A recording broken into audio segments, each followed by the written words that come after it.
നമ്മുടെ ഇവിടെ കഴിഞ്ഞ ദിവസം പല മാധ്യമങ്ങളിലും അടക്കം വന്ന ഒരു വാർത്ത ശ്രദ്ധയിൽപ്പെട്ടു. ശ്രീലങ്കക്കാര് ഇന്ത്യക്കാരെക്കാൾ റിച്ച് ആയിട്ടുള്ള ആൾക്കാരാണ്. ഒരുപാട് കാലത്തെ സാമ്പത്തിക പ്രതിസന്ധികളെ അതിജീവിച്ച് ശ്രീലങ്ക ഇന്ത്യയെക്കാൾ മികച്ച നിലയിലേക്ക് സാമ്പത്തികമായിട്ട് എത്തിയിരിക്കുകയാണ്. ശ്രീലങ്ക ഒരു അപ്പർ മിഡിൽ ഇൻകം എക്കണോമി സ്റ്റാറ്റസിലേക്ക് മാറിയിരിക്കുകയാണ്. ഇന്ത്യ ദാ ഇപ്പോഴും ഇവിടെ ഒരു ലോവർ ഇൻകം സ്റ്റാറ്റസിൽ കിടക്കുകയാണ് എന്നൊക്കെ പറഞ്ഞുകൊണ്ടുള്ള വാർത്തകൾ പല മാധ്യമങ്ങളിലും നിങ്ങൾ കണ്ടു കാണും. ഇതിന്റെ വസ്തുതയിലേക്കാണ് നമ്മൾ പോകുന്നത്. വളരെ മുമ്പേ തന്നെ ശ്രീലങ്ക എന്ന് പറയുന്ന രാജ്യം ആളോഹരി വരുമാനത്തിന്റെ കാര്യത്തിൽ ഇന്ത്യയെക്കാൾ മുന്നിലായിരുന്നു. ശ്രീലങ്ക മാത്രമല്ല, പലപ്പോഴും ഭൂട്ടാൻ, പല ചെറിയ രാജ്യങ്ങൾ, ഇന്ത്യയുടെ അടുത്ത് കിടക്കുന്ന പല ചെറിയ രാജ്യങ്ങളും ഗൾഫിലെയും യൂറോപ്പിലെയും രാജ്യങ്ങളും ഒട്ടുമിക്ക ഏഷ്യൻ രാജ്യങ്ങളുമൊക്കെ ആളോഹരി വരുമാനത്തിൽ ഇന്ത്യയെക്കാൾ വളരെ മുന്നിലാണ്. ഇപ്പൊ ഇന്തോനേഷ്യ ഇന്ത്യയെക്കാൾ ആളോഹരി വരുമാനത്തിൽ മുന്നിലാണ്. $4000 മുകളിൽ GDP പെർ ക്യാപിറ്റ ഉള്ള രാജ്യമാണ് ഇന്തോനേഷ്യ. ഇന്ത്യയുടെ GDP പെർ ക്യാപിറ്റ 3000-അടുത്തേക്ക് എത്തിയിട്ടേ ഉള്ളൂ. 2900 ആ ഒരു റേഞ്ചിലേക്ക് എത്തിയിട്ടേ ഉള്ളൂ. അപ്പൊ നമുക്ക് എന്തുകൊണ്ടാണിത് എന്നുള്ളതിനെ കുറിച്ച് വിശദമായി തന്നെ നോക്കാം. എന്താണ് ഇപ്പോഴത്തെ ചർച്ചകൾക്ക് അടിസ്ഥാനമെന്ന് നോക്കാം. ആദ്യം എന്താണ് ഈ പുതിയ കണക്കുകൾ? അതായത് ഈ കണക്കുകൾ എന്ന് പറയുന്നത് വേൾഡ് ബാങ്കിനെ ഉദ്ധരിച്ചു കൊണ്ടുവന്നിരിക്കുന്ന കണക്കാണ്. ഈ ഒരു മാപ്പിലേക്ക് നോക്കുക. World bank group country classification by income level എന്നാണ് നമുക്കിവിടെ കാണാൻ കഴിയുന്നത്. ഒരു രാജ്യത്തിന്റെ ഇൻകം ലെവൽ അനുസരിച്ച് വേൾഡ് ബാങ്ക് കൊടുക്കുന്ന ക്ലാസിഫിക്കേഷൻ ആണ്. അവിടെ ഏറ്റവും ഉയർന്ന ഇൻകം ആയിട്ട് കാണുന്നത് ഹൈ ഇൻകം ആണ്. അത് കഴിഞ്ഞാൽ അപ്പർ മിഡിൽ ഇൻകം ആണ്. പിന്നെ ഉള്ളത് ലോവർ മിഡിൽ ഇൻകവും, അത് കഴിഞ്ഞാലുള്ളത് ലോ ഇൻകവും ആണ്. ഈ ക്ലാസിഫിക്കേഷൻ വളരെ കൗതുകമുള്ള ഒന്നാണ്. കാരണം ഈ ഒരു ക്ലാസിഫിക്കേഷൻ എങ്ങനെയാണെന്ന് നമ്മൾ മനസ്സിലാക്കിയാലേ ഇതിനെക്കുറിച്ച് കൂടുതൽ ഡീറ്റെയിൽ ആയിട്ട് അറിയാൻ പറ്റൂ. ഇവിടെ ഹൈ ഇൻകം ആയിട്ട് വേൾഡ് ബാങ്ക് കാണുന്നത് $14,375 അമേരിക്കൻ ഡോളറിന് മുകളിൽ ആളോഹരി വരുമാനമുള്ള രാജ്യങ്ങളെയാണ് ഹൈ ഇൻകത്തിൽ ഉൾപ്പെടുത്തിയിരിക്കുന്നത്. ഞാനിവിടെ ഒരു പട്ടിക വയ്ക്കാം. ലോകത്ത് ഏറ്റവും ഉയർന്ന GDP പെർ ക്യാപിറ്റ ഉള്ള രാജ്യങ്ങൾ എടുത്താൽ മൊണാക്കോ എന്ന് പറയുന്ന രാജ്യത്തിന്റെ GDP പെർ ക്യാപിറ്റ ഏതാണ്ട് 2,88,000 അമേരിക്കൻ ഡോളറിന് മുകളിലാണ്. ലിക്ചസ്റ്റെയിൻ എന്ന് പറയുന്ന രാജ്യത്തിന്റെ ഈ ഒരു പെർ ക്യാപിറ്റ 2,26,000 അമേരിക്കൻ ഡോളറിന് മുകളിലാണ്. ലക്സംബർഗിന്റെ GDP പെർ ക്യാപിറ്റ 1,58,000 അമേരിക്കൻ ഡോളറിന് മുകളിലാണ്. സോ ഈ രാജ്യങ്ങൾ വളരെ റിച്ച് ആണ്. പക്ഷെ ചെറിയ രാജ്യങ്ങളാണ്, ഒടുക്കത്തെ റിച്ച്, അൾട്രാ റിച്ച് ആയിട്ടുള്ള രാജ്യങ്ങളാണ്. പക്ഷെ ഈ രാജ്യങ്ങളും ഹൈ ഇൻകം കാറ്റഗറിയിലാണ് വേൾഡ് ബാങ്കിന്റെ പട്ടികയിൽ വരുന്നത്.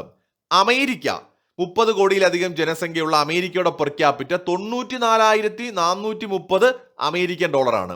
അമേരിക്കയും ഈ 2,22,000 മുകളിൽ GDP പെർ ക്യാപിറ്റ ഉള്ള മേൽപ്പറഞ്ഞ രാജ്യങ്ങളുടെ അതേ പട്ടികയിലാണ് അമേരിക്കയും വരുന്നത്.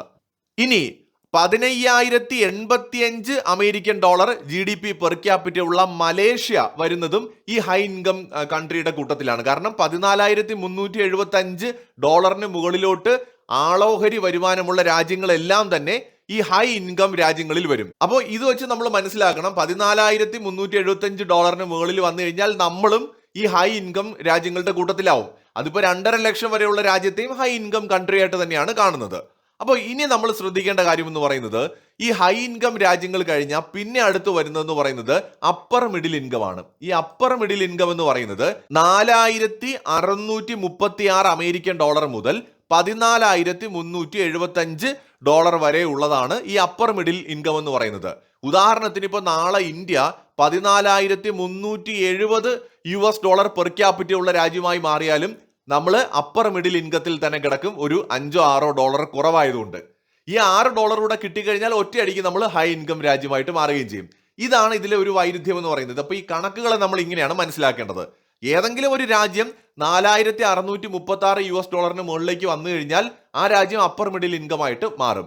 ഈ ശ്രീലങ്ക പോലെയൊക്കെയുള്ള രാജ്യങ്ങൾ എന്ന് പറയുന്നത് വളരെ ചെറിയ രാജ്യങ്ങളാണ്. സോ ഈ ഒരു രാജ്യത്തെയൊക്കെ സംബന്ധിച്ചിടത്തോളം അപ്പർ മിഡിൽ ഇൻകത്തിലേക്ക് എത്തുക എന്ന് പറയുന്നത് വലിയ ടാസ്ക് അല്ല. പണ്ടേ അങ്ങനെയാണ്.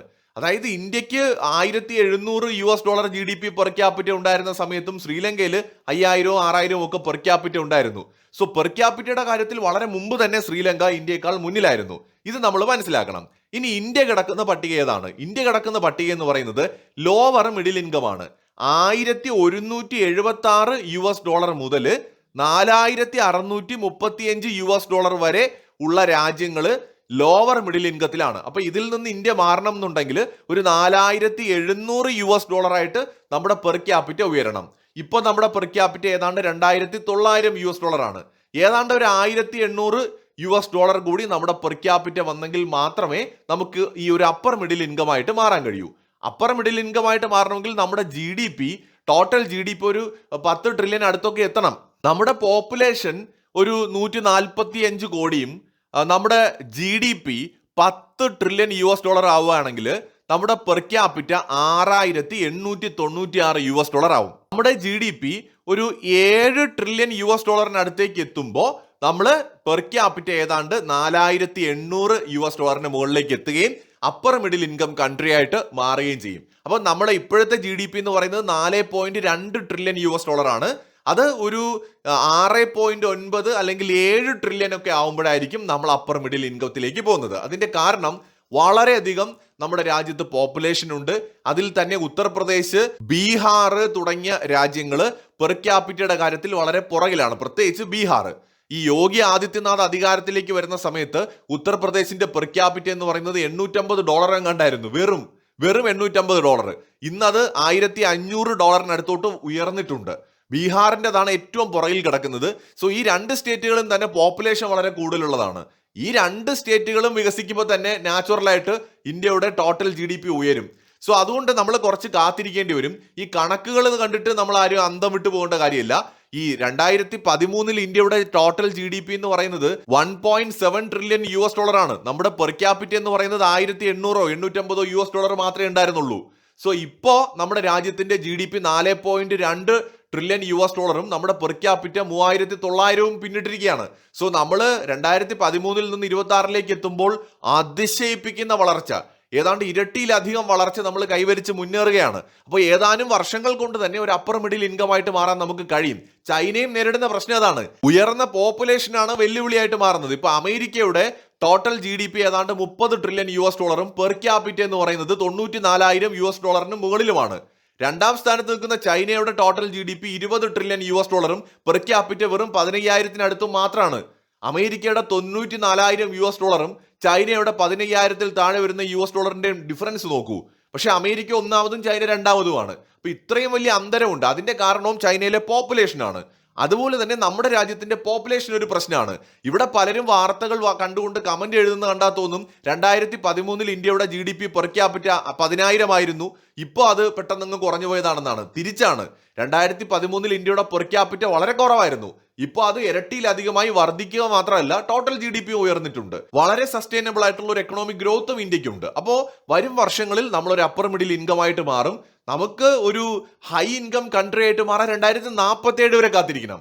കുറഞ്ഞത് അത്രയെങ്കിലും നമ്മൾ എഫേർട്ട് ഇട്ടെങ്കിൽ മാത്രമേ പറ്റുള്ളൂ. കാരണം അത്ര വലിയ രാജ്യമാണ് നമ്മുടേത്. അതുകൊണ്ട് ചെറിയ ശ്രീലങ്ക പോലെയൊക്കെയുള്ള രാജ്യങ്ങളുമായിട്ട് കമ്പയർ ചെയ്യുന്നത് അർത്ഥശൂന്യമായിട്ടുള്ള കാര്യമാണ്. മറ്റൊരു വീഡിയോയുമായി വീണ്ടും കാണാം.